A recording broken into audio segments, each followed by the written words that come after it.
Peguei meus pais na câmera. Iriam mudar meu irmão para minha casa enquanto eu viajava. Mãe, ela vai ceder. A armadilha vai fechar.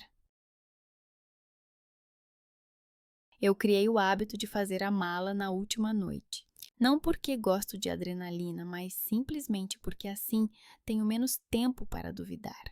Será que tenho o direito de viajar por pelo menos algumas semanas, enquanto todos têm problemas reais? Desta vez, também deixei para a última hora, revirando ao lado da cama a mesma bolsa de viagem surrada, enquanto na minha cabeça já ecoava a voz da minha mãe. A casa está vazia, você não a usa como deveria. Só que agora, em vez de simplesmente suspirar e mudar de assunto, algo dentro de mim resistia. Tenho 26 anos e lembro-me muito bem de como, aos 22, entreguei o meu carro ao banco, porque o empréstimo feito para o meu irmão até ele se estabelecer, de repente passou a ser todo meu. Na altura, a minha mãe disse que era temporário e que estávamos todos no mesmo barco. Acabou por ser o meu barco, mas por alguma razão, os buracos estavam sempre debaixo dos pés deles. Vendi o carro em silêncio, ia a pé para o trabalho no salão e convencia-me de que era normal. Na família, ajudamo-nos uns aos outros. Só que é sempre uma única idiota que ajuda. Comprei a casa já com outra cabeça. Um empréstimo há 30 anos, um bairro barato, uma caixa térrea com um alpendre descascado. Mas cada prego nela representa as minhas horas, quando eu ficava em cima da pintura de alguém ou cortava o cabelo de uma criança que gritava. Desde o primeiro dia, eu disse: as chaves são só minhas. A minha mãe ficou ofendida. Nós também ajudamos-te. Eles realmente deram a primeira entrada, mas não por caridade. Era apenas conveniente manter a minha vida sob a influência deles. No final, eu devolvi o dinheiro $100 de cada salário, mas não entreguei as chaves da casa. Antes desta viagem, para visitar uma amiga noutra cidade, a minha mãe passou vários dias a dar voltas ao assunto. Ligava de manhã, quando eu ainda estava a limpar os pentes depois das clientes do dia anterior. Perguntava se eu ia ficar fora por muito tempo, se não tinha medo de sair de casa. Formalmente, era preocupação, na verdade, era investigação. Ela sempre se interessava pelos detalhes. Quem iria regar o relvado, se o alarme ficaria ligado, onde eu tinha escondido as chaves sobressalentes. Ela fingia que era brincadeira, mas eu já sabia que por trás de cada "estou apenas curiosa" havia um plano concreto. Daniel também se destacou. Ele apareceu no salão sem marcação, sentou-se numa poltrona macia perto da janela enquanto eu terminava o trabalho com uma cliente e olhou para mim como se eu fosse uma funcionária do serviço e não uma irmã. "Você está muito bem, irmãzinha", disse ele depois quando saímos para a rua. "A tua casa sem vizinhos por cima e eu estou naquele porão a respirar mofo."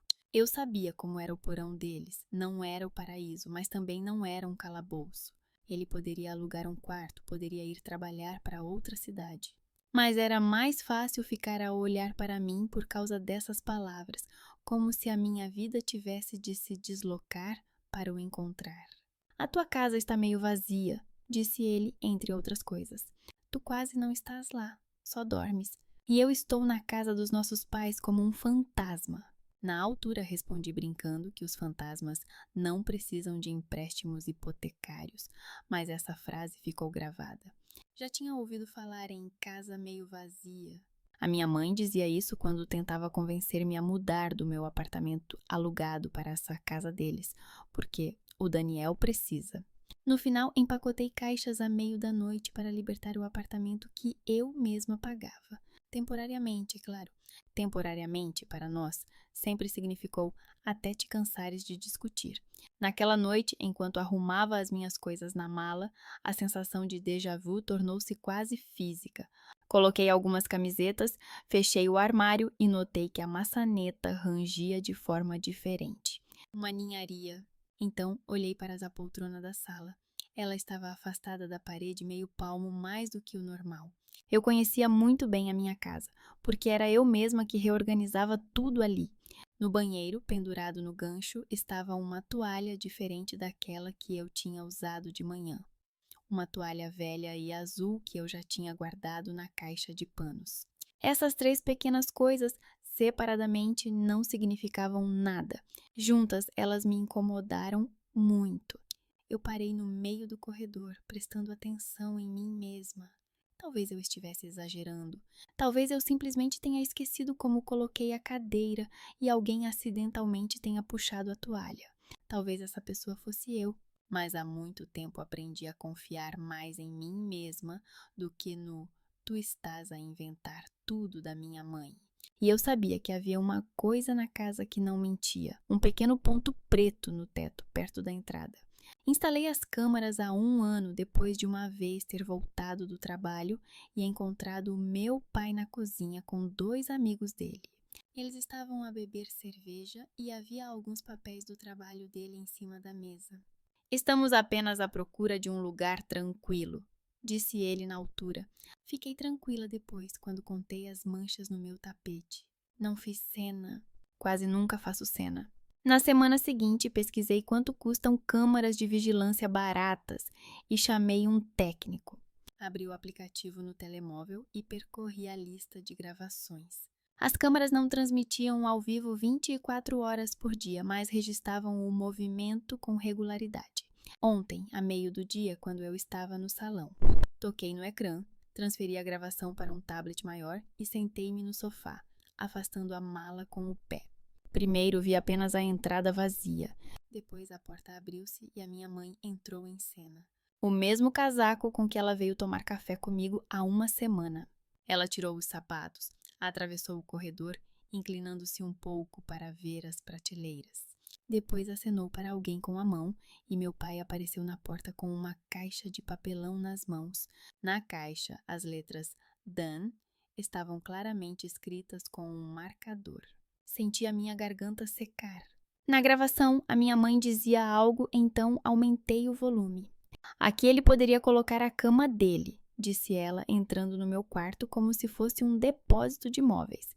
"E a cômoda dela pode ser colocada contra a parede. De qualquer forma, ela tem roupas para ocupar metade da prateleira, não mais do que isso." "Gale", resmungou o meu pai. Ela não concordou. Ela disse que não queria hospedar ninguém. "Ela não vai fazer cena quando tudo estiver aqui", respondeu a minha mãe com tanta calma que senti um arrepio na espinha. "Ela simplesmente vai aceitar. Sempre fez isso. Primeiro levanta um pouco a voz, mas depois acaba concordando. Ela não é tão insistente quanto ele. Ele é sempre o Daniel, aquele a quem se podia gritar, partir portas, desaparecer por 1 semana e voltar quando o dinheiro acabasse. Eu observava-os andar pela minha casa, mover os meus móveis, discutir onde seria conveniente para o Daniel, como se eu fosse uma inquilina temporária. No outro fragmento, o pai puxa mais uma caixa, já da garagem, onde eu guardava as minhas ferramentas.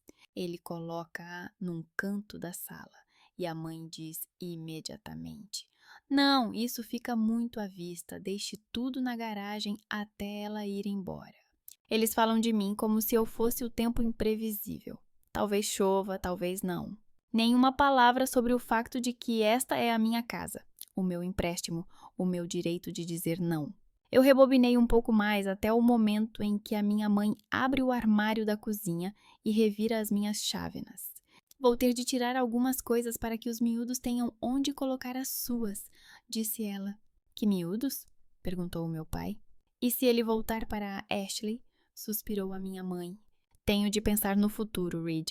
Alguém nesta família tem de pensar." Pausei o vídeo. A sala estava silenciosa, apenas o frigorífico zumbia baixinho na cozinha. Nas mãos, eu segurava a moldura de plástico arranhada do tablet. Senti claramente algo se mexer dentro de mim e voltar ao lugar, como se tivesse ficado curvada por muito tempo e agora decidisse endireitar-me e ver quem estava nas minhas costas. Eu poderia ligar para a minha mãe agora mesmo, gritar e exigir explicações. Poderia ter ido até lá e feito a cena que eles tanto esperavam, só que antes do tempo. Mas eu já sabia como seria. Ela abriria os olhos, diria que não tinha planejado nada, só estava procurando um lugar onde o teu irmão pudesse ficar até se reerguer. O meu pai ficaria calado e depois diria que eu estava a exagerar.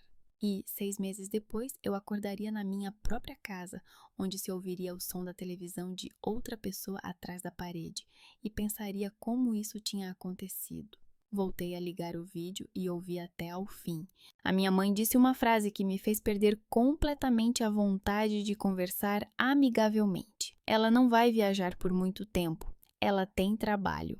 E nós faremos tudo discretamente enquanto ela estiver lá a fazer os seus arranjos.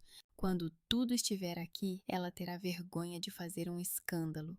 Ela não é como as suas clientes, sem freios. Ela riu. O meu pai não riu, mas também não contestou. Apenas carregou a caixa da minha garagem, como se fosse um território neutro.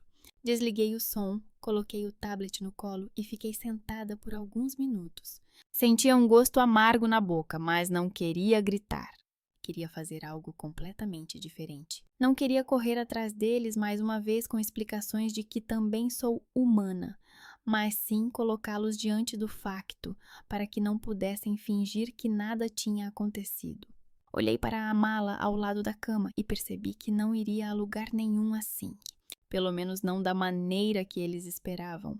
Eu iria, mas antes faria uma coisa.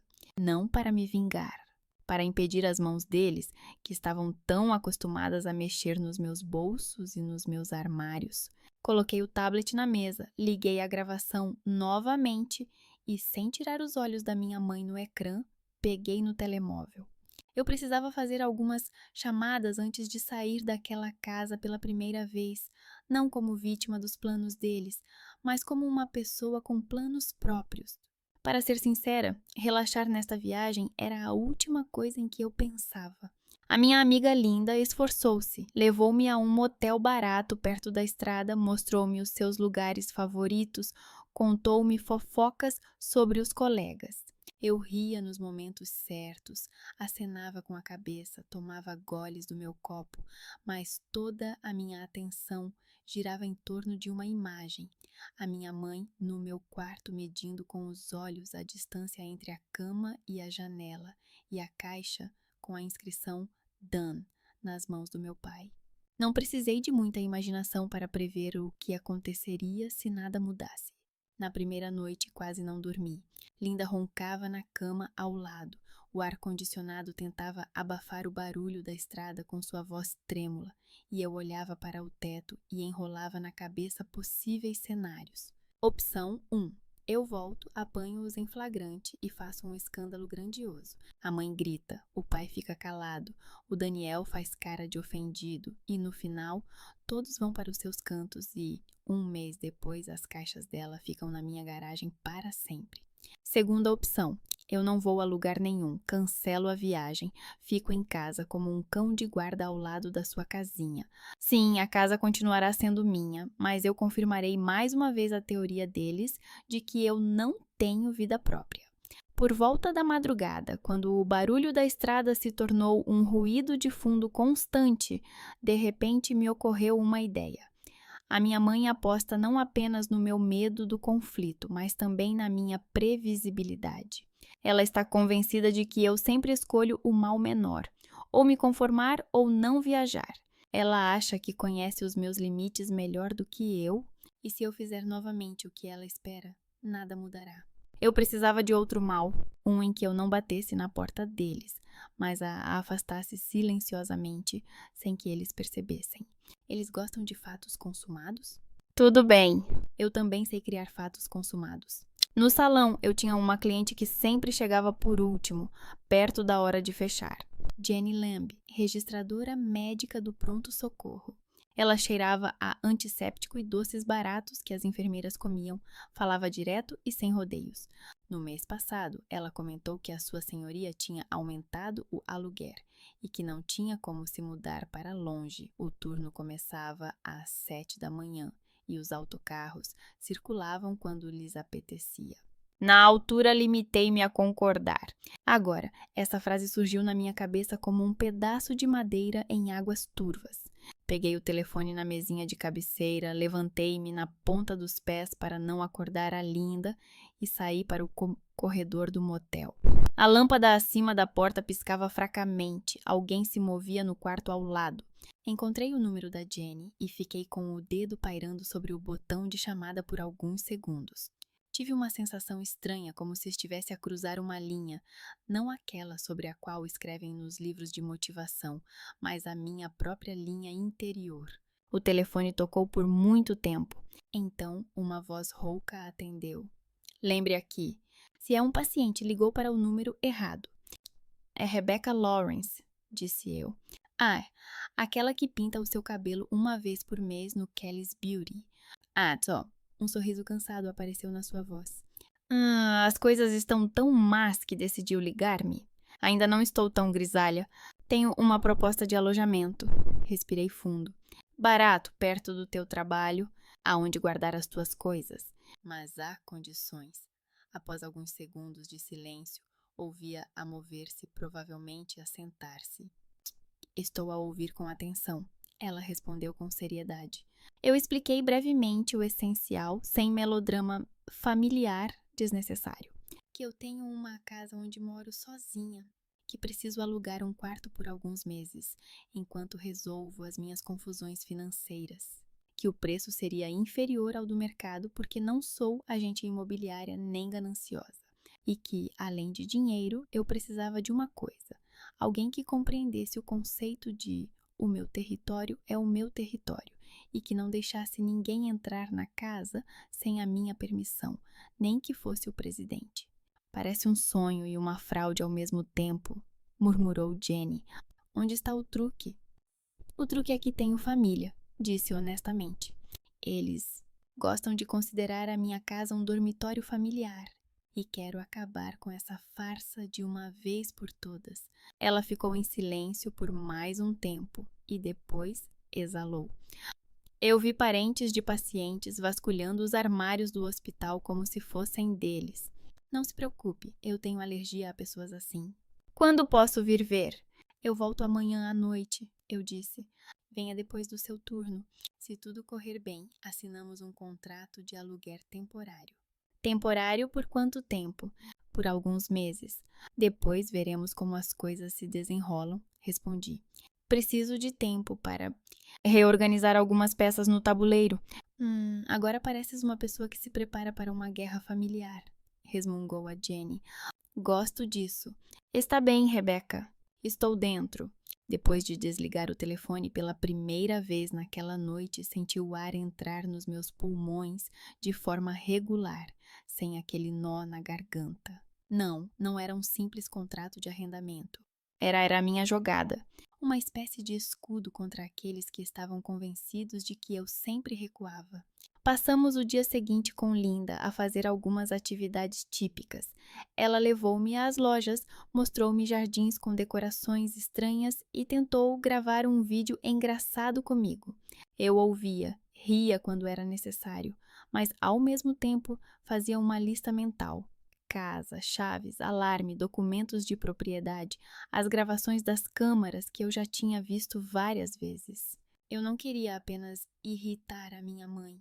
Eu queria que, da próxima vez que ela quisesse contar à família a versão sobre a filha rebelde, ela não tivesse mais nenhum argumento para dizer que eu agi de forma irracional. À noite, enviei uma mensagem à minha mãe. A Linda e eu provavelmente vamos demorar mais do que o planeado. A estrada de volta está má e o salão está silencioso. Voltarei perto do fim de semana. Ela respondeu 10 minutos depois. Filha, o importante é descansar. Não te preocupes com a casa, vamos verificar tudo de vez em quando. Quase conseguia ver o seu sorriso satisfeito. Ela acreditava sinceramente que teria o seu controle enquanto eu estivesse fora. Voltei um dia antes do que tinha escrito. A Linda não percebia por que estava com tanta pressa, mas inventei uma desculpa sobre as clientes marcadas e o fogão que me tinha esquecido de desligar. Na verdade, eu só não queria perder o momento em que as peças de xadrez fossem colocadas nas casas certas. A casa me recebeu com o cheiro familiar do detergente e um leve rasto estranho, mas não mais pegajoso como nas visitas da minha mãe. Abri todas as janelas e respirei fundo. Amanhã haveria mais uma pessoa aqui, e isso assustava menos do que a perspectiva de ver os tênis velhos do meu irmão no meu sofá. A Jenny chegou depois do turno com o uniforme cinzento, olheiras e 2 sacos, um com comida variada e outro com algumas das suas coisas. Ela inspecionou a casa de forma prática, a casa de banho, a cozinha, o seu futuro quarto. Não perguntou por que as paredes não eram pintadas com cores da moda e por que eu não tinha tapetes caros. Ela estava interessada em saber se havia água quente, se o telhado não deixava entrar chuva e quanto tempo levava para chegar ao hospital. Não sou uma senhora elegante, ela deu de ombros. Preciso de um teto onde não gritem à noite e não vasculhem os armários sem permissão. Isso é exatamente o que eu quero. Coloquei uma cópia impressa de um contrato curto sobre a mesa. Aqui está o prazo. Aqui está a cláusula que diz que você não pode deixar ninguém entrar na casa sem a minha permissão. Mesmo que digam que são meus parentes. Mesmo que venham com a polícia, você liga para mim primeiro. Não sou criança, resmungou Jenny, mas leu os pontos com atenção. Se é a sua casa e o seu contrato, não vejo problema. Não gosto de surpresas, tal como tu. São eles que gostam de surpresas, respondi. A história é esta. É melhor veres por ti própria do que eu te descrever. Ela assinou, trocamos dinheiro e chaves. Mostrei-lhe onde estavam os interruptores, a máquina de lavar roupa e onde guardava os lençóis extras. A sua mala, abandonada no quarto, parecia quase comicamente pequena em comparação com a grande operação de mudança que os meus pais tinham planeado. Gostei dessa modéstia. Tenha certeza de que os seus... Ela hesitou, procurando a palavra certa. Parentes não vão fazer uma cena quando descobrirem que eu moro aqui? Eles já estão a fazer, só que eu ainda não sei, respondi. E esse é o problema. Eles estão habituados a agir pelas minhas costas. Desta vez, quero que alguém além de mim veja como isso parece do lado de fora. Conversamos um pouco mais sobre a vida cotidiana, sobre a troca de fechaduras, sobre o alarme. Introduzi o número dela na lista de pessoas de confiança do painel de segurança e expliquei para onde ligar em caso de necessidade. Antes de ir para o quarto, ela parou no corredor. Escuta, disse ela mais baixinho, se essas pessoas realmente amam tanto a tua casa, não vão parar por causa de uma inquilina qualquer. Não sou tua mãe, nem psicóloga, mas aconselho-te a estar presente quando eles chegarem. Estou presente, respondi, mesmo quando eles pensam que não estou. Naquela noite, pela primeira vez em muito tempo, dormi em casa e não senti que estava num quarto alugado na minha própria vida. As chaves da casa estavam debaixo da almofada. De manhã, fui ao salão, como sempre, liguei os secadores, arrumei as tesouras e vesti o meu avental de trabalho. Havia algo de reconfortante em todo esse ritual cotidiano. Eu fazia o que sabia fazer e, ao mesmo tempo, esperava que outra pessoa assumisse o meu lugar. Perto do meio-dia, entre pintar o cabelo de uma cliente habitual e cortar o cabelo de um menino, o telemóvel vibrou no bolso das minhas calças de ganga. Olhei mecanicamente para o ecrã, pensando que era mais uma mensagem ou um anúncio. No visor apareceu uma mensagem da Jenny. Há uma mulher com um homem e um rapaz com caixas a bater à porta, escreveu ela. Diz que esta é a casa dela e que estou aqui ilegalmente. Por enquanto, não vou abrir. Limpei as mãos com uma toalha e senti os cantos dos lábios se curvarem lentamente. A sensação era estranha, ao mesmo tempo tensa e fria. Não fui eu quem bateu na porta de alguém sem aviso prévio hoje. Li a mensagem novamente e senti meus ouvidos ficarem em silêncio, embora ao meu redor houvesse o barulho de secadores de cabelo e alguém rindo. Então, digitei uma resposta curta para Jenny e tirei o avental, já sabendo que as próximas horas da minha vida seriam muito mais interessantes do que qualquer férias planejadas. Não vim correndo. Calma, tão calma quanto as circunstâncias permitiam. Estacionei o carro do outro lado da casa para não passar por baixo das rodas deles. No caminho do estacionamento até o meu quintal, consegui respirar fundo uma vez e dizer a mim mesma: não grite, tu não és eles. Isso foi suficiente para entrar no ritmo. Havia barulho atrás da cerca. Ouvi a voz da minha mãe antes mesmo de abrir o portão. Ela falava com voz estridente, no mesmo tom em que gritava comigo quando, aos 15 anos, me recusei a ir à escola dominical. Agora, apenas a palavra pecado foi substituída por traição. Ai, não tens o direito, gritava ela. Esta é a nossa casa. Jenny respondia em voz mais baixa, mais clara. Senhora, eu tenho um contrato. Não vou a lugar nenhum até que a proprietária diga o contrário. Abri o portão e entrei no quintal. A cena era tão reveladora que parei por alguns segundos para memorizá-la. A mãe estava quase colada à porta, com a mão apoiada na ombreira, como se já fosse a dona da casa. O rosto vermelho, os olhos brilhantes. Ao lado dela, o meu pai com uma caixa nas mãos, na qual reconheci uma torradeira velha e um prato qualquer. Um pouco ao lado deles, Daniel, com uma camisola surrada e mais 2 caixas aos pés. Na soleira da porta estava a Jenny, de calças de casa e camiseta com o logotipo do hospital, uma mão na maçaneta da porta e a outra segurando uma pasta. Aqui está a proprietária, disse Jenny calmamente, ao me ver primeiro. Fico feliz que você tenha vindo, Rebecca. A minha mãe virou-se bruscamente, como se eu tivesse me aproximado por trás. O seu olhar percorreu-me de baixo para cima, dos jeans de trabalho ao cabelo preso num coque desleixado. O que você está fazendo aqui? Nair, foi a primeira coisa que ela disse. Você escreveu que voltaria no final da semana. Eu também tenho o direito de mudar de planos, respondi, sentindo a tensão dentro de mim endurecer como pedra. E este parece ser a minha casa. A tua casa, ela repetiu com sarcasmo. A nossa casa. Nós ajudamos-te. O teu irmão? O meu irmão pode falar por si mesmo. Interrompi sem sequer levantar a voz. E sim, esta é a minha casa. Tenho os documentos na minha bolsa. Se quiseres, posso mostrar-te agora. O meu pai baixou o olhar, como se tivesse medo de me olhar nos olhos. Ele colocou a caixa no chão e enxugou o suor da testa com a mão. Rebecca, vamos deixar isso para lá. E ele começou. Sem o quê? Olhei para ele. Sem os factos? Daniel finalmente se mexeu. Eu não pedi para fazerem disso um circo, murmurou ele, acenando para Jenny. Nós só queríamos... Vocês só queriam se instalar na minha casa enquanto eu estivesse fora, eu disse. Não é a primeira vez, aliás. Já houve uma vez em que vocês só queriam morar no meu apartamento enquanto eu resolvia a minha vida. Lembram-se? A minha mãe olhou para mim com severidade. Não comece a relembrar o passado. Isso foi diferente. Não, foi muito parecido, respondi calmamente.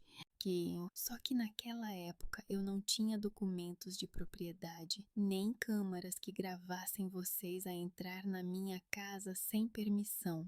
A Jenny tossiu levemente. Vou ser direta, disse ela aos meus pais. Eu alugo um quarto da Rebecca.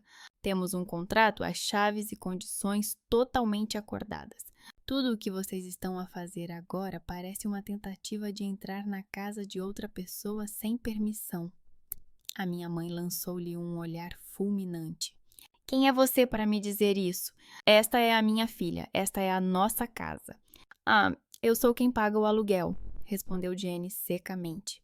Portanto, tenho mais direitos aqui do que pessoas que estou vendo pela primeira vez. Coloquei minha bolsa na varanda e tirei dela uma pasta com documentos.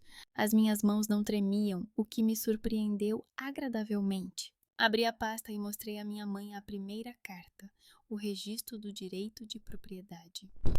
Aqui, passei o dedo pela linha, está escrito o meu nome, não o nosso, não o da família, não família Lawrence, o meu. Vocês deram-me parte do dinheiro para o primeiro pagamento, eu devolvi-vos até ao último cêntimo. O crédito está em meu nome, as contas estão em meu nome, os impostos são em meu nome. Legalmente, esta casa é minha. Não, legalmente. Ela revirou os olhos como se fosse um palavrão. E moralmente? Você ao menos entende que seu irmão... Moralmente, eu olhei diretamente nos olhos dela. Seria falar comigo primeiro, em vez de entrar na minha casa enquanto eu não estou e planejar onde ele vai dormir.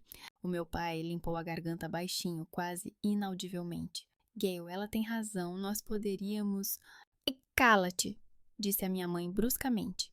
Sempre foste muito brando, agora vê no que isso deu. Filha contra irmão. É você que nos coloca uns contra os outros, Daniel interrompeu de repente. Surpreendentemente, sua voz soava cansada, não agressiva. Eu pedi ajuda para encontrar uma solução, não para invadir a casa dela. Eu nem queria que viéssemos aqui sem ela. Ela virou-se para ele como se ele a tivesse batido. Faço tudo por ti, sussurrou ela. Agora também estás contra mim? Eu só não queria isso, resmungou ele, baixando o olhar. Vocês podem discutir isso quando saírem daqui, disse eu. Agora, uma coisa simples. Tirei outra cópia, o contrato com a Jenny. Levantei-o para que todos pudessem ver. Nos próximos meses, parte da minha casa será ocupada por uma inquilina.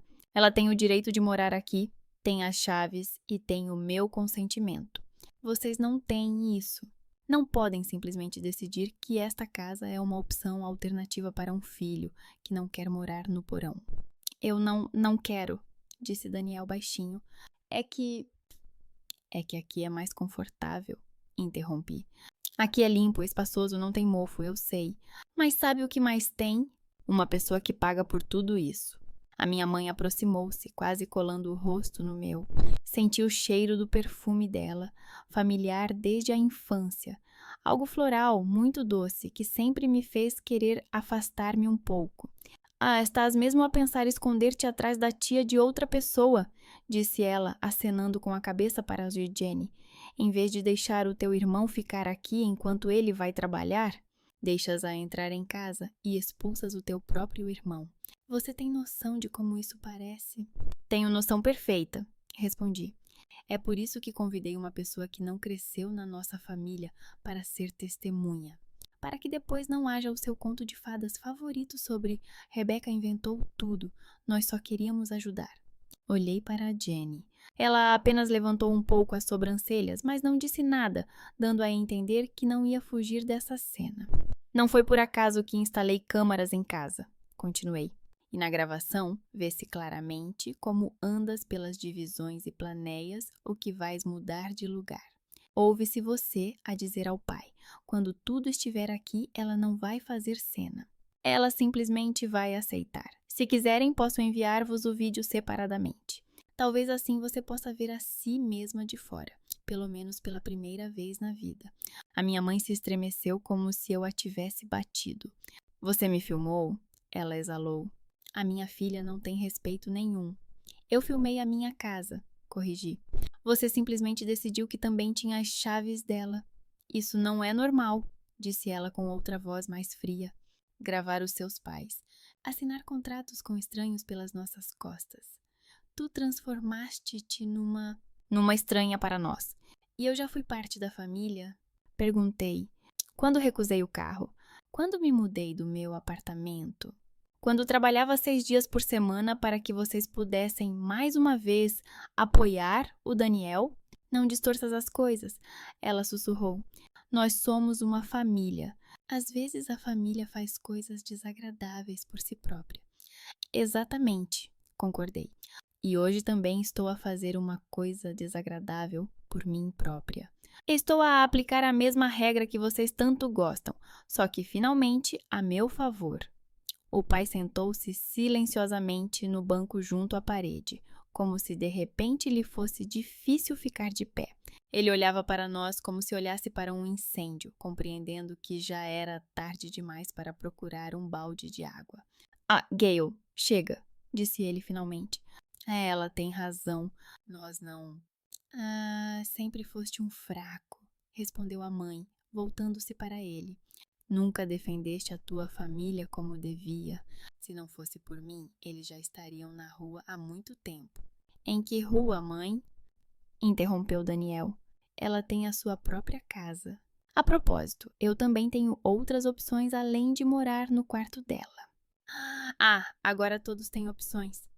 Ela riu secamente. Exceto eu, certo? Eu sou sempre a última. Senti um desejo familiar de me justificar para alguém, de explicar que não sou um monstro. Mas então olhei para a Jenny, que estava apenas parada, observando, e isso me acalmou de uma forma estranha. Do lado de fora, tudo parecia mais simples. Há pessoas que invadem a casa dos outros e há pessoas que não concordam com isso. Ah, mãe, eu disse, não há extremos aqui. Há a sua decisão e a minha decisão. Você decidiu que pode decidir por mim quem vai morar na minha casa. Eu decidi que não vais mais fazer isso. É isso. E achas que um pedaço de papel e uma velha estranha vão me impedir se a minha família precisa de um teto? Ela disse friamente. Achas que a lei vai te proteger de nós? Não estou contando com a lei, eu disse. Espero que não vá tão longe a ponto de invadir a casa de outra pessoa à força na frente de testemunhas, porque é isso que está a acontecer agora. Houve um breve silêncio. Um cão latiu atrás da cerca, um carro passou pela rua. Jenny empurrou cuidadosamente com o pé a caixa que alguém tinha colocado na sua soleira e recuou meio passo, mas não saiu da porta. Ah, sabes, disse finalmente a minha mãe, há tantos anos que sustentamos esta família. Pensávamos em vocês enquanto se ocupavam com as vossas tintas e cortes de cabelo. E tu, ao que parece, és boa nos negócios. Sabes assinar papéis, sabes instalar câmaras. Parabéns. Mas lembra-te, quando estiveres mal, nenhum de nós voltará a esta casa. Isso já é alguma coisa, respondi. Pelo menos é uma decisão tua que me agrada. Ela torceu os lábios como se estivesse a provar algo azedo. Vendeste a família, disse ela em voz alta, provavelmente para que os vizinhos também ouvissem. Pelo dinheiro de uma mulher estranha e pelo direito de te sentires a dona da casa. Eu vendi o quarto, corrigi. E a família? A família me vendeu muito facilmente ao longo dos anos. Daniel de repente pegou uma das caixas e a jogou no chão com força. A tampa saltou, espalhando algumas camisetas velhas e alguns livros. Chega, não? Ele exclamou. Isso não tem mais a ver comigo nem com o meu quarto. Vocês dois são como dois cães disputando um osso. Não preciso desse espetáculo. A minha mãe olhou para ele, surpresa, como se ele tivesse tirado a fala dela. Você está falando sério? Eu fiz isso por você. Por ti, disse ele cansado. Tu simplesmente não suportas que alguém além de ti tenha o controle. O pai levantou a cabeça. O seu olhar deslizou da mãe para mim, depois para o Daniel. Pela primeira vez em muito tempo não havia nele o habitual não se intrometam, por favor, vamos deixar isso para lá. Havia algo diferente. Uma mistura de cansaço e compreensão de que já não havia como parar. Não vou levar as coisas de volta para o carro, disse ele baixinho para a mãe. Se ele quer morar aqui, que converse com a irmã. Eu já fiz a minha parte. A mãe abriu a boca, mas não encontrou palavras. Ela olhou para mim, para a Jenny, para as coisas do filho espalhadas pelo chão. Na soleira da porta estava ainda sua filha, que pela primeira vez não recuou. Atrás da filha, uma mulher estranha com uma pasta, lembrando que o mundo fora dos nossos dramas familiares existe e tem regras. Tudo bem, ela finalmente disse. A voz ficou mais baixa, mas ainda mais perigosa. Viva como quiser, com quem quiser. Sem nós. Vamos ver quanto tempo você vai aguentar. Ela se virou bruscamente e foi para o carro, sem esperar que o marido e o filho a seguissem. Daniel ficou parado no meio do pátio por mais alguns instantes.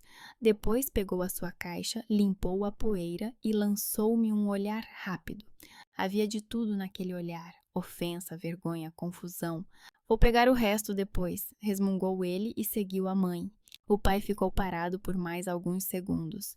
Ele olhou para mim, para a porta aberta para essa Jenny, e parecia que tinha percebido de repente quantos anos tinha vivido no piloto automático.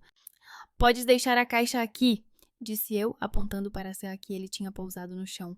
São coisas deles, não tuas. Eu sei, ele assentiu, mas eu carreguei-as durante toda a minha vida. Ele seguiu-as sem dizer mais nada. A porta do carro bateu com tanta força que as janelas tremeram. O pátio ficou repentinamente silencioso. Apenas o vento agitava a ponta do tapete na varanda, onde alguns minutos antes a minha mãe estava de braços cruzados. Bem, disse Jenny, desviando o olhar de mim para a rua vazia. Se isso é apenas uma conversa familiar normal, então é difícil imaginar como é uma discussão na sua casa.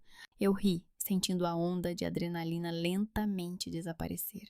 As minhas pernas ficaram pesadas, como se eu tivesse corrido uma maratona. Ah, isso é só o começo, respondi. O número principal deles geralmente é pelo telefone, quando os ouvintes são menos. Ela acenou com a cabeça, sem sorrir. Ah, não vou mentir, disse ela.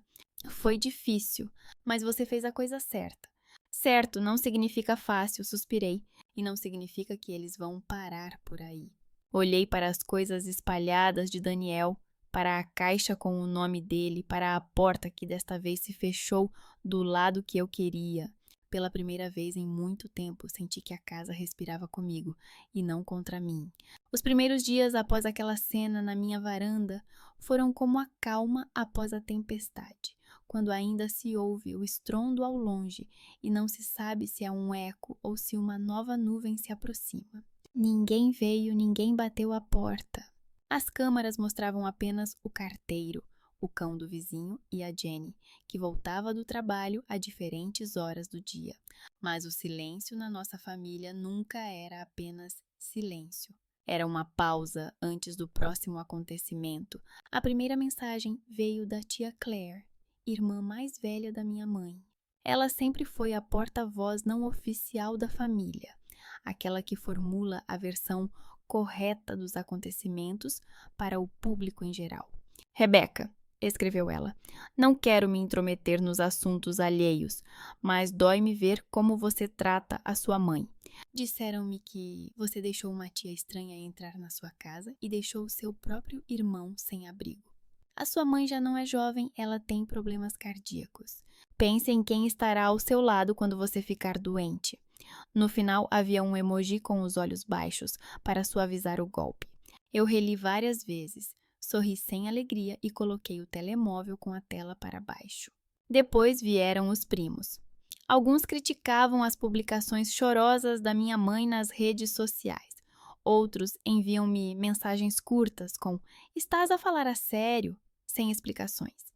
A minha mãe não escrevia diretamente, ela escolheu outra tática, fazer de si mesma uma mártir publicamente. Numa foto, ela estava sentada na cozinha, olhando pela janela com a legenda: "Quando os filhos se afastam, você percebe que viveu a vida em vão." Noutra, Daniel aparecia com um olho roxo, provavelmente causado por mais uma brincadeira com os amigos, mas a legenda soava como uma sentença. O coração de uma mãe se parte quando o filho não tem onde passar a noite em paz. Jenny mantinha-se afastada, mas não conseguia evitar completamente o envolvimento. Várias vezes ela flagrou a mãe a rondar a cerca, fingindo passear o cão de uns conhecidos. A câmara captou vários trechos em que Gale está na calçada a olhar para si e para casa como se estivesse a olhar para uma loja que aumentou os preços. Uma vez ela se atreveu a tocar a campainha. "Sou a mãe." Ela se apresentou quando Jenny abriu a porta. "A mãe dessa rapariga. Preciso falar com ela." "Ela não está em casa," Jenny respondeu calmamente. "Ela está no trabalho." "Eu conheço o horário dela," disse a mãe. "E sei que você mora aqui às custas dela, enquanto o irmão passa na noite sabe-se lá onde. Você realmente não sente nem um pouco de vergonha?" "Ah, eu pago pelo meu quarto," respondeu Jenny. "E vergonha não é minha especialidade. Trabalho na recepção, lá lidam com outras coisas." A minha mãe virou-se sem se despedir. Mas 1 hora depois, recebi uma nova mensagem da minha tia no telemóvel. "A tua mãe foi à casa da tua inquilina, queria conversar, mas ela expulsou-a." "Meu Deus, com quem é que tu vives?" "Com o Daniel foi mais complicado. Ele não escreveu nada durante a primeira semana. Depois enviou uma mensagem curta. Você nos expulsou de forma bonita." Não me apetecia responder. Mas não era uma mensagem da minha mãe, era dele, mesmo que mal formulada. Digitei: "Não os expulsei. Eu expus o hábito deles de decidir por mim." Ele demorou a responder. Depois veio uma única palavra: "Tudo bem.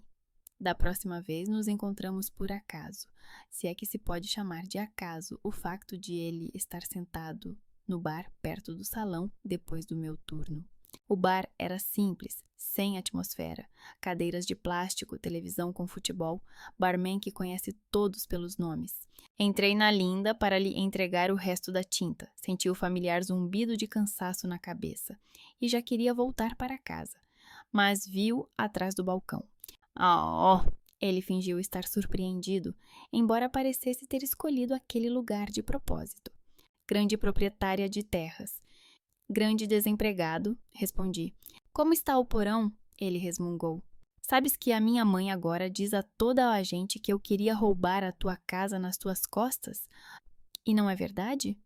Sentei-me ao lado dele e pedi uma limonada, embora depois de um dia como aquele pudesse ter pedido algo mais forte. Eu pedi ajuda, ele retrucou. Ajuda com trabalho, com um quarto, com qualquer coisa. Não pedi que ela vasculhasse a tua casa enquanto tu não estivesses lá. Mas tu não te opuseste, eu disse. Tu sabias que ela estava tramando algo? Ele ficou em silêncio. Eu ouvi ela e o pai dela a cochichar na cozinha. Ele finalmente confessou. Algo sobre você ter um temperamento de rato e que se tudo fosse feito enquanto você estivesse no trabalho, você não conseguiria recusar. Achei que eles estavam exagerando. Não achei que ela realmente fosse à sua casa com as caixas. E então, perto do meu portão, quando você estava com aquelas caixas? Lembrei. Você não caiu do céu. Eu não queria discutir na frente de todos. Ele tomou um gole de sua bebida. Eu não sei. Quando ela começa, eu simplesmente faço o que ela diz. É mais fácil assim. Cada vez que ele dizia mais fácil, eu ouvia o eco do meu próprio passado. É mais fácil concordar com um empréstimo. É mais fácil mudar para outra casa. É mais fácil ficar calada. Só que o mais fácil sempre foi a curto prazo. A longo prazo, eu ia a pé enquanto eles andavam no meu carro. Sabes, disse eu, para mim também foi mais fácil durante muitos anos, até ficar sem carro e sem casa, onde pudesse dormir sozinha, sem ouvir o choro de crianças estranhas atrás da parede. Não quero que o meu mais fácil se transforme novamente em benefício teu. Ele olhou para mim de uma forma diferente daquela que os irmãos olham para as irmãs que há muito deixaram de levar a sério. Havia algo novo ali, talvez compreensão, talvez apenas cansaço por ter sido novamente colocado no centro da tempestade. E o que achas que eu devia ter feito? Perguntou ele bruscamente. Dizer não à minha mãe? Talvez tu possas fazer isso, mas eu... Tu és um homem adulto, interrompi.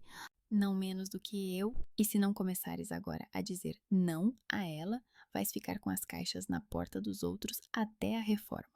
Ele riu-se brevemente, sem alegria. Ficaste dura. Fiquei inconveniente, corrigi. Tanto para ti como para ella. Mas dura não. Se fosse dura, teria-vos expulsado do quintal quando vendi o carro. Conversamos um pouco mais. Sobre o trabalho que ele não procura a sério, porque, de qualquer forma, não há nada de bom. Sobre como a mãe sempre encontra argumentos para ele não poder ir para outra cidade. Ora é o pai, ora é a saúde, ora é ela mesma, que não consegue se virar sem ele. Ele não se justificou, mas também não assumiu toda a culpa. Foi uma conversa honesta, embora desagradável. A certa altura, ele disse: Estou farto de que os meus problemas sejam a tua casa. Não quero que seja assim. Mas também não sei como fazer de outra forma. Começa por lhe dizer isso, respondi.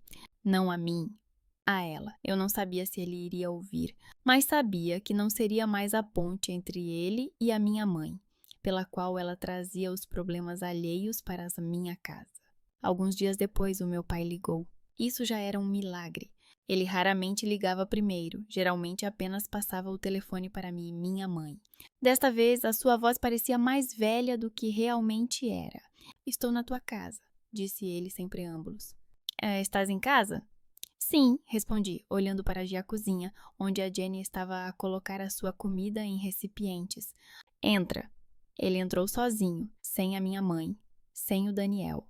Nas mãos trazia outra caixa familiar, a que tinha ficado comigo depois daquela cena. Colocou-a perto da porta, como se não pesasse apenas as coisas, mas todo aquele silêncio que ele acumulou ao longo dos anos. Isso é deles, disse ele. Leva, por favor. Não quero as caixas deles espalhadas pela minha casa. Está bem, acenei com a cabeça. Deixa na garagem por enquanto. Ele não saiu imediatamente. Ficou parado no meio da minha sala, olhando para as paredes como se as visse pela primeira vez. Fizeste tudo muito bem aqui, disse ele finalmente. Sozinha, corrigi mecanicamente. Sim, ele acenou com a cabeça. Sozinha. Sentamo-nos à mesa como duas pessoas que por acaso se encontraram no mesmo vagão.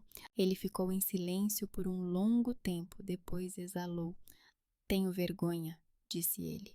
Não por termos querido ajudar o Daniel, pela forma como o fizemos. Levantei as sobrancelhas. Ainda não tinha ouvido dele a palavra vergonha. Tenho vergonha de ele ter ficado no teu quintal com aquelas caixas, como um miúdo cuja mãe se esqueceu de assinar a autorização para a excursão, continuou ele. Um homem adulto com quase 30 anos e parecia um miúdo. E isso não é só problema dele. É meu também. Passei a vida toda a apoiá-lo. E a mãe também. E tu sempre foste aquela que é inteligente e aguenta. Um papel agradável, sorri amargamente. Eu não fingia que não via, disse ele. Eu simplesmente ficava cansado. Era mais fácil concordar do que discutir com ela. E para mim era mais fácil concordar do que discutir com você, respondi. Até que não deu mais para continuar assim. Ele olhou nos meus olhos. Não havia heroísmo nem grande revelação no seu olhar. Havia algo mais banal e honesto, o cansaço de um homem mais velho que finalmente reconheceu que, há muito tempo, tinha tomado o caminho errado. Não tenho o direito de pedir desculpas por ela, disse ele. Ela é adulta, sabe o que faz. Mas gostaria de pedir desculpas por mim. Não te defendi naquela vez, com o carro. Não te defendi quando te expulsaram do apartamento. E agora também fiquei parado com aquela caixa como um idiota. Naquela altura eu não me defendi, disse eu baixinho. Por isso a culpa é nossa dos dois. Talvez seja verdade, concordou ele. Mas agora fizeste o que nenhum de nós se atreveu a fazer. Disseste-lhe não de forma a que ela não pudesse distorcer as coisas. Por isso estou te grato, embora pareça que nos traíste. Não vos traí, disse eu. Traí aquela versão de mim mesma que se calava. Ele sorriu torto. Sabes, quando a mãe grita que nos vendeste, penso em quantas vezes te vendemos mais barato. Conversamos um pouco mais sobre assuntos práticos, sobre saúde, sobre o trabalho dele na oficina, sobre o facto de o Daniel ter ido ver uma vaga no armazém. Atrás da porta, ouvia-se a Jenny a falar ao telefone com a amiga, rindo de algumas piadas internas. Era outro mundo, um mundo onde as pessoas viviam suas vidas e não tentavam se registrar na casa dos outros. Quando meu pai saiu, senti um alívio, não como depois de uma vitória, mas como depois de finalmente dizer em voz alta o que há muito tempo me incomodava por dentro. Mas eu sabia muito bem. Essa era apenas uma das faces do triângulo. A face da minha mãe ainda nem tinha começado a se mover. Ela apareceu uma semana depois. Não ligou, não escreveu. Simplesmente chegou e ficou na calçada, como sempre gostava de fazer, bloqueando metade da rua. A câmara em frente à casa enviou um sinal para o telemóvel e eu já sabia quem era antes mesmo de ela tocar a campainha. Eu abro, disse a Jenny, levantando-se da mesa. Não, interrompia. Desta vez sou eu. Abri a porta entreaberta, deixando o pé na soleira. Era um pequeno detalhe, mas significava: não entrarás tão facilmente como antes. A minha mãe estava com uma bolsa a tiracolo, vestindo o casaco que sempre usava para conversas sérias. O rosto estava livre de emoções teatrais, apenas os olhos estavam vermelhos, como se tivesse chorado ou ensaiado. Posso entrar? Perguntou ela com uma calma invulgar. Podemos conversar aqui, respondi. A Jenny está em casa. Não quero que a interrogues. Não vim por causa dela, disse a minha mãe. Vim por tua causa. Ela estava no topo da escada, eu na soleira da porta. A diferença de meio metro parecia 1 quilômetro. E então? Perguntei. O que quer dizer? Quero que conversemos como mãe e filha. Ela deu um passo à frente, mas eu não recuei. Sem essas testemunhas, câmaras, papéis. Esses papéis são os meus anos de trabalho, disse eu. E as testemunhas são a única coisa que te impediu de criar outra versão dessa história, onde eu pareço um monstro. Portanto, não. Como mãe e filha, só podemos conversar quando reconheceres que sou uma pessoa adulta com a minha própria vida. Um músculo se contraiu perto da boca dela. Eu dediquei toda a minha vida a vocês, começou ela. Eu trabalhava à noite, abria mão de roupas, de descanso para que vocês tivessem pelo menos alguma coisa. E agora, quando eu preciso... você não precisava invadir a minha casa, interrompi. A necessidade de ajudar o filho não significa que você pode pegar o que quiser da filha. Ela inspirou profundamente. Você não entende como é ver o seu filho desperdiçar a vida, disse ela, já com a voz embargada. Você sempre foi diferente. Fazia tudo sozinha, decidia tudo sozinha. E ele é adulto, mãe, eu disse. Matem, e se ele está a arruinar a vida dele, a responsabilidade é dele. Assim como o fato de que você e o pai passaram anos salvando-o às minhas custas. Não é verdade, ela exclamou. Somos todos uma família, todos nós. Não, olhei diretamente para ela. Não somos todos. Cada um tem a sua vida. E a minha casa não é um recurso comum. Ela mudou de tática. Não estou a falar da casa agora, disse mais baixinho. Estou a falar do facto de teres nos expulsado da tua vida. Colocaste uma tia estranha entre nós. Fizeste-me passar por uma mãe horrível perante a família. Contaste ao teu pai que eu... o teu pai viu tudo com os próprios olhos, interrompi. As gravações e a forma como falavas comigo. Não fiz nada. Pela primeira vez não escondi nada. São coisas diferentes. Ela baixou os olhos. Parecia ter desanimado por um momento. É difícil para mim, disse ela. Tu compreendes isso? É difícil para mim ver a minha filha a expulsar-me de casa. E foi fácil para mim quando tu me colocaste em apartamentos alheios com uma mala nas mãos? Respondi. Não estou a expulsar-te de casa. Eu estou a expulsar a tua maneira de decidir a vida dos outros. Ficamos em silêncio por mais algum tempo. O vento despenteava o cabelo dela e ela ajeitava-o com um movimento automático, como sempre fazia diante do espelho. Percebi que, mesmo agora, no meio dessa conversa, ela estava a pensar na sua aparência. O que queres de mim? Ela finalmente perguntou. Especificamente. Eu não esperava essa pergunta, mas respondi quase imediatamente. Que você reconheça, minha casa é minha, meu trabalho é meu, minha vida é minha.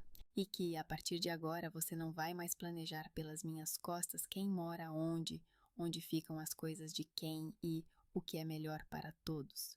Ela olhou para mim como se eu tivesse sugerido que ela se mudasse para outro planeta. Não posso prometer que vou mudar, disse ela finalmente. Não estou a pedir que prometas, disse eu. Só estou a dizer que, se os limites que estabeleci forem violados, não entrarás mais nesta casa.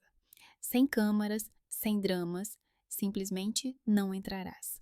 Ela suspirou, agarrou o coração com um gesto teatral, mas desta vez não corri para buscar o valeriano.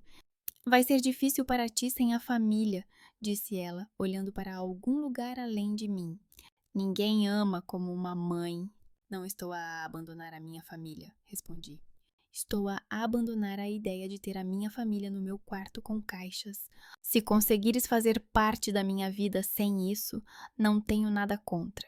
Se não, sim, será difícil para mim. Mas será um fardo meu, não nosso.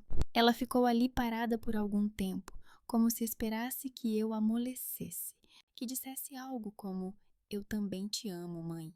Desculpa, eu exagerei. Entra, vamos tomar um chá e esquecer isso. Mas eu já não tinha mais. Vamos esquecer de reserva. Eles acabaram junto com as gravações das câmaras. Veremos, disse ela finalmente. Veremos como você cantará quando precisar de ajuda. Ela se virou e foi para o carro. As suas costas estavam retas, os passos decididos. Ela não chorou, não gritou, não xingou. De certa forma, isso era ainda mais assustador, porque eu já tinha aprendido a lidar com uma mãe que gritava. Com uma mãe que pensava em silêncio, ainda não. Fiquei parada na porta até o carro dela desaparecer na curva. Depois, fechei a porta e encostei-me nela. A Jenny espreitou da cozinha. Sobreviveste? Perguntou ela. Por enquanto sim, respondi. Mas parece que esta foi apenas a primeira série. Surpreendentemente, em poucos meses, a vida não se transformou num drama contínuo. Simplesmente, pouco a pouco, tornou-se diferente. Não mais correta, nem cinematográfica, mas daquelas em que de manhã dá vontade de sair da cama, em vez de fingir que não está lá. Eu e a Jenny nos demos bem rapidamente. Ela era aquele tipo raro de pessoa com quem se pode conviver sem sentir que está constantemente a ser vigiada. Ela levantava-se cedo, preparava-se para o turno, deixava-me um bilhete na mesa do tipo: a sopa no frigorífico, não se atrevam a comer apenas lanches, e fugia para o caos da sala de atendimento. Eu ia para o meu, para as tintas, secadores de cabelo e intermináveis histórias femininas na cadeira. À noite, às vezes nos cruzávamos na cozinha a aquecer as nossas sobras, a ligar alguma série e a comentá-la profissionalmente, ela do ponto de vista de quem via as pessoas serem trazidas após atos heróicos, eu como alguém que sabe quanto verniz é necessário para que aquele herói pareça decente. A nossa vida era simples e quase ridiculamente saudável. Ela lavava as suas roupas, levava ao lixo quando era a sua vez, não entrava na minha casa de banho sem necessidade. Eu, por minha vez, não perguntava por que ela às vezes voltava com os olhos vidrados e ficava em silêncio até dormir. Combinamos uma coisa, só discutimos dramas pessoais quando quisermos. Depois da minha família foi como mudar de um mercado para uma biblioteca. Durante esse tempo, a minha mãe conseguiu encenar mais algumas mini peças. Primeiro, houve uma sabotagem ofensiva. Ela não veio ao meu aniversário, embora sempre tivesse feito disso um grande evento. Ela enviou uma mensagem curta. Não me atrevo a ir, depois de tudo o que aconteceu. Tenha um bom dia. Depois veio a reconciliação fria. No dia de ação de graças, recebi uma mensagem com uma foto de um peru assado e a legenda: é uma pena que não estejas nesta mesa. Respondi com um educado: feliz feriado, e tudo acabou aí. Não corri mais atrás de ninguém. Com o Daniel, tudo mudou mais lentamente. Ele realmente arranjou um emprego, num armazém de entregas, mais longe de casa do que ele gostaria, mas mais perto de deixar de ser um eterno adolescente. No início, ele só brincava nas mensagens. E aí, como está o teu palácio? As paredes ainda estão de pé? Então, uma noite nos encontramos novamente no mesmo bar, só que agora não foi por acaso. Olá! Acenei para o seu uniforme com o logotipo da empresa. Vejo que encontraste um lugar onde as caixas devem ser levadas para dentro e não ficar com elas à porta. Ha! Ele levantou o copo. Nunca te cansas. Canso-me muito, respondi. Só que agora não é por causa dos erros dos outros. Sentamo-nos lado a lado, olhando para um ponto onde alguém marcava um golo no ecrã. Ele tomou um gole e de repente disse: sabes, naquela altura eu queria mesmo ir ter contigo. Como pessoa, sem toda aquela trupe circense. Mas a minha mãe já tinha imaginado tudo. E eu segui a inércia. Porque é mais fácil, concordei. Olha, mudança gratuita para a casa de outra pessoa em vez de um quarto pago e um currículo. Não, ele encolheu os ombros. Não foi de graça. Também é preciso pagar por isso. Só que não com dinheiro, mas com a confirmação de que não vales nada. Isso soou não como uma desculpa, mas como um diagnóstico. Eu girava lentamente o copo nas mãos, observando o condensado escorrer pelas paredes. A minha armadilha também te atingiu, eu disse. Eu entendo isso. Naquela altura, estavas no pátio não como um ladrão, mas como um idiota cercado por dois lados. E eu acrescentei um terceiro lado. Bem, pelo menos foste honesta, resmungou ele. Os outros dois lados fingiram que era por minha causa. E tu fizeste com que finalmente ficasse claro. Era por eles mesmos. Ele bateu com os dedos no balcão do bar. Estou zangado contigo, para ser sincero, acrescentou. Mas também entendo que fizeste o que eu deveria ter feito, só que de outra forma. Dizer não. Ainda podes, disse eu. Não é para sempre. Dizer não à minha mãe é como dizer não a um furacão, resmungou ele. Mas talvez um dia falamos sobre o trabalho. Afinal, o armazém paga pouco, mas é estável. Ele fica de pé durante 12 horas, volta para casa com um zumbido nos joelhos e, por estranho que pareça, gosta mais disso do que ficar sentado na cave com a consola.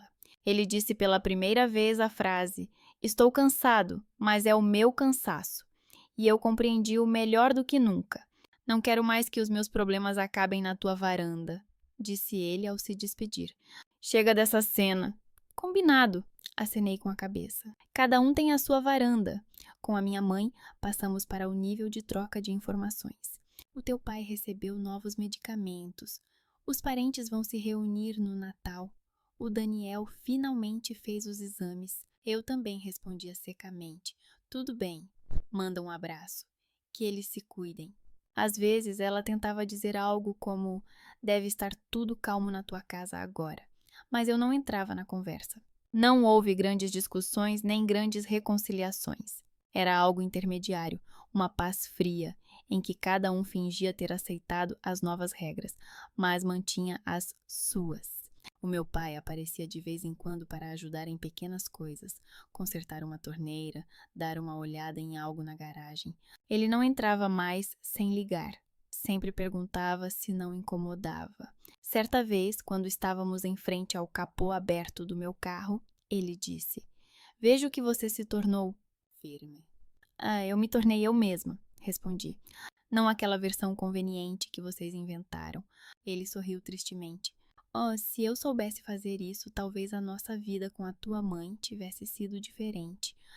"Ainda há tempo", disse eu, pelo menos para não ter de andar a correr com as caixas dela. Ele não respondeu, mas notei que, a partir daquele dia, ele passou a usar mais o eu em vez dos nós nas conversas sobre decisões. À noite, quando todos saíam e a Jenny ia dormir, após o seu turno da noite, eu ficava sozinha na sala de estar. A televisão ficava mais desligada do que ligada. Eu sentava no sofá, onde minha mãe planejava colocar a cama do meu irmão, e olhava para a tela preta do monitor, ao qual as câmeras estavam conectadas. Elas ainda vigiavam a entrada, o quintal, o corredor. Eu poderia tirá-las ostensivamente. Vejam, não tenho mais medo. Mas isso seria o mesmo jogo para o público que a minha mãe tanto gostava. Deixei-as onde estavam. Não porque esperava um ataque, porque agora sabia. O problema não eram os olhos de ferro no teto, mas se eu deixava as pessoas entrarem em casa sem permissão, moralmente, não fisicamente. Nenhuma câmara ensinaria isso. Olhei à minha volta pela sala. Na prateleira estavam quadros com fotos. Eu com a Linda na praia, a Jenny com o uniforme de trabalho, a rir, com os braços estendidos para a câmara, o meu pai com os mesmos olhos cansados, mas mais calorosos do que antes. Não havia nenhuma foto em que estivéssemos os 4 juntos, como num folheto publicitário, e eu não queria adicionar uma. Pensei em quantos anos vivi como se a minha casa fosse uma plataforma onde alguém sempre tem o direito de chegar, sem bilhete, e ocupar um lugar. E como pouco tempo se passou desde que eu disse não pela primeira vez. Não mentalmente, mas em voz alta. Eu ainda não sabia o que fazer com a minha mãe.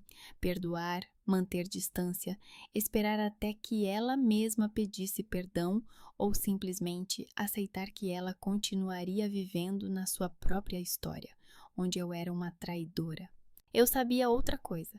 Eu não vivia mais no lugar do meu irmão, no lugar do meu pai, no lugar dos planos não realizados de alguém. Eu vivia no lugar daquela que antes ficava na porta de apartamentos alheios com uma mala e esperava que lhe dissessem onde poderia entrar. O ecrã da câmera piscou com um breve reflexo de luz de um carro que passava. Coloquei o comando na mesa, desliguei o monitor e escutei o silêncio. Na cozinha, o frigorífico zumbia baixinho. No quarto da Jenny, a televisão dizia algo abafado e, pela primeira vez em muito tempo, a voz da minha mãe a dizer "tu deves" não ressoava na minha cabeça. Talvez um dia eu abra a porta para ela, não para entrar em casa, mas para uma conversa em que não seremos mãe e filha, mas 2 mulheres adultas que cometeram seus erros, Ou talvez não. Pela primeira vez na vida, a resposta a essa pergunta não dependia do será melhor para todos de ninguém, mas apenas de mim. E isso, por mais estranho que pareça, assustava e alegrava ao mesmo tempo.